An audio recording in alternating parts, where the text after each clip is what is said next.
Columbia University offers an average of $62,850 per year in scholarship to all the students that are admitted. So in this video, let's talk about how you as an international student can get this financial aid.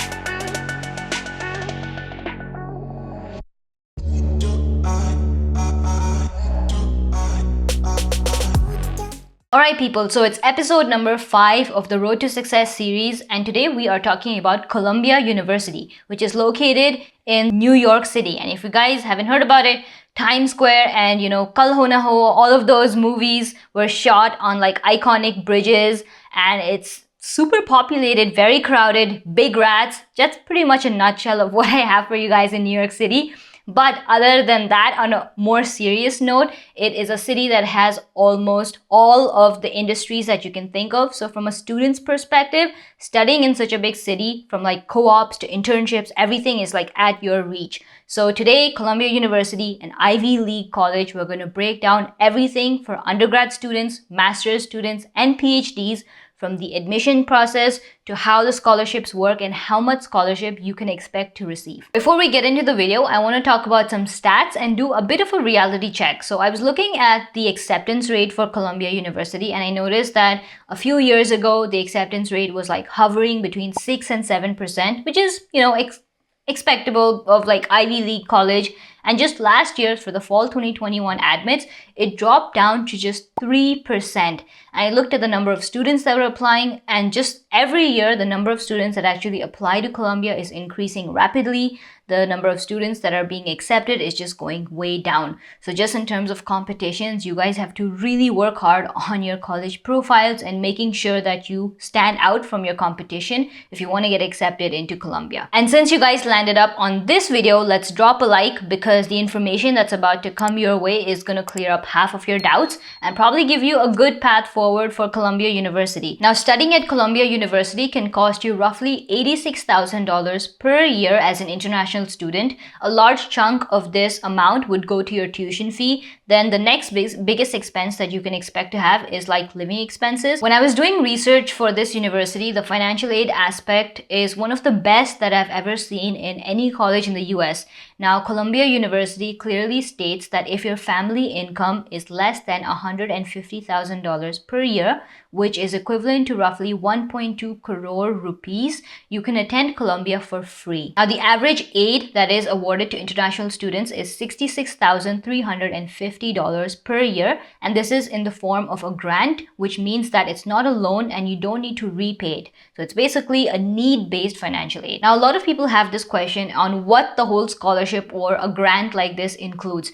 Now, the amount the college gives you in terms of a need-based financial aid includes a little bit of your tuition, which is majority of the aid, and then your living expenses like your room and board, as well as some sort of dining dollars, which means your meal plans. Now, if you don't know what dining dollars are, I made a whole vlog with my sister on how she uses this at her university in Syracuse University. So feel free to check that out for more of like a hands-on day in the life approach. But coming back to Columbia University, the only way to apply for financial aid as an international student is through the CSS profile, and you'll need to fill that out along with your application, not after. The one thing that I would give you a heads up on is that Columbia is a need-aware university, which means that indicating that you need financial aid will factor in when they decide whether they want to accept you or not. The CSS profile considers things like the total number of income that your household has, so both of your parents or legal guardians, the total number of people in your household, and other tax forms.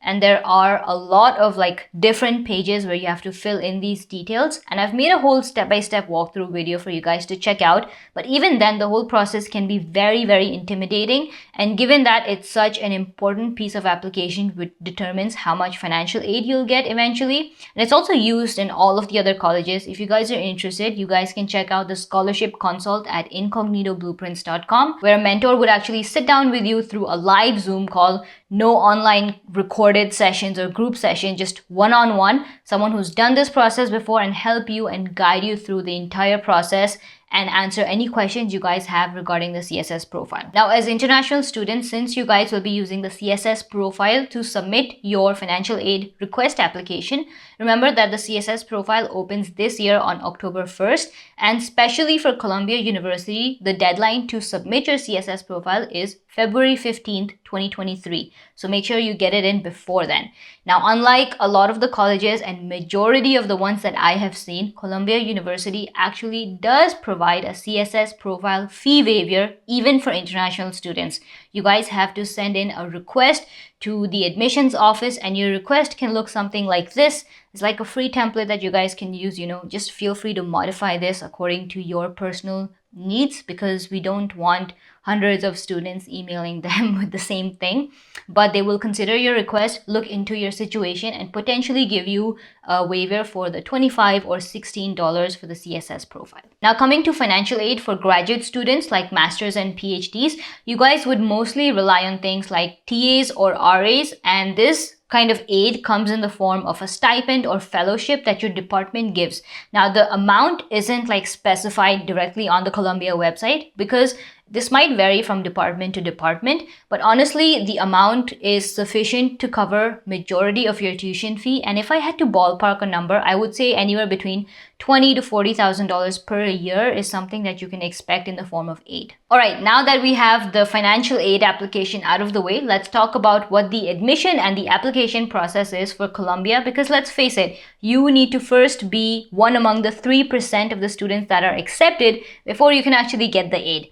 Now, typically for undergrad students, you guys will apply through the Common App portal, which is one platform where you can apply to multiple universities, and you'll require basic things like your personal information, your main personal essay, which is a 650-word essay on one of these topics that you guys see on the screen right now, your extracurricular activities, honors and achievements, grades from grade 9 all the way till 12th, and lastly, 5 supplemental questions.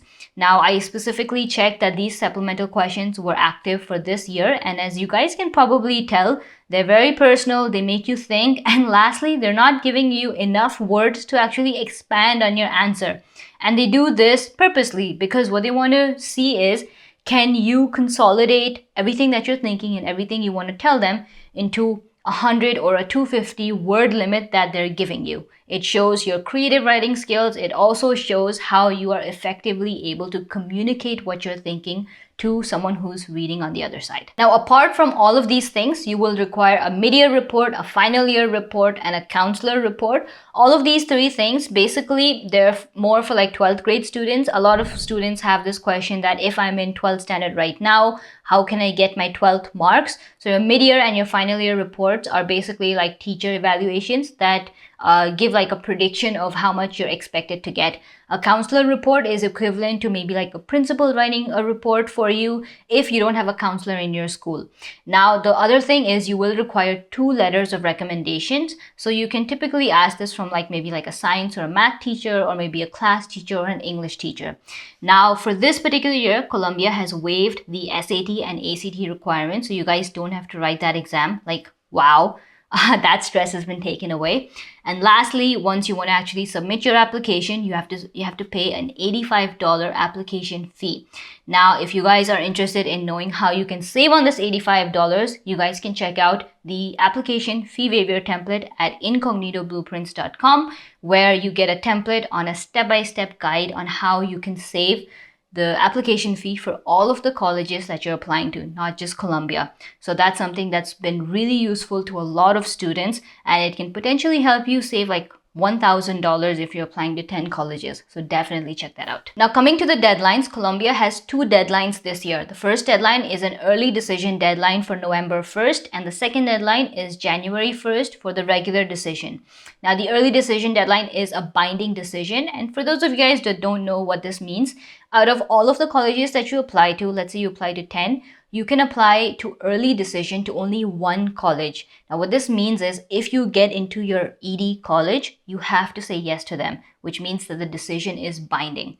So if you want to pick Cornell as your top choice for ED, go ahead and do that. Coming for my graduate students, which means masters or PhDs, you guys will apply through Columbia University's own portal on their website, and the requirements are pretty much very similar, but just to give you guys a rundown, you will need your official transcripts, 3 letters of recommendations, your GRE score, but I saw that for this year GRE has been waived, so if you haven't written it, you don't have to, you're in the clear. A personal statement, your CV, if you have any publications, those would be good to add on as well. And one thing to kind of be aware of is that you guys may have like a 2-step process. So let's say you're cleared in the first round, they may request you to come for an interview. This is optional, so it's something that you may need to do. All right, guys, so that wraps up everything I had for Columbia University, and I hope that the video gave you guys some insight. If you guys have some questions that I didn't answer, feel free to drop them in the comments and I will address them. And if you guys are watching till this point, can we please get the video to 500 likes? It's the second video, day 2 on like the 7-day streak that I'm on, and it would be great if we can hit that 500 likes mark. And if you're watching till this point, I want to see if I have your attention. So the question today I want to ask, and this is going to be like a debate in the comment section, what do you guys think is a reasonable time to wake up on a Sunday? Drop that in the comments below. And like the video if you haven't already, subscribe to the channel if you haven't already, and I'll see you guys in the next one.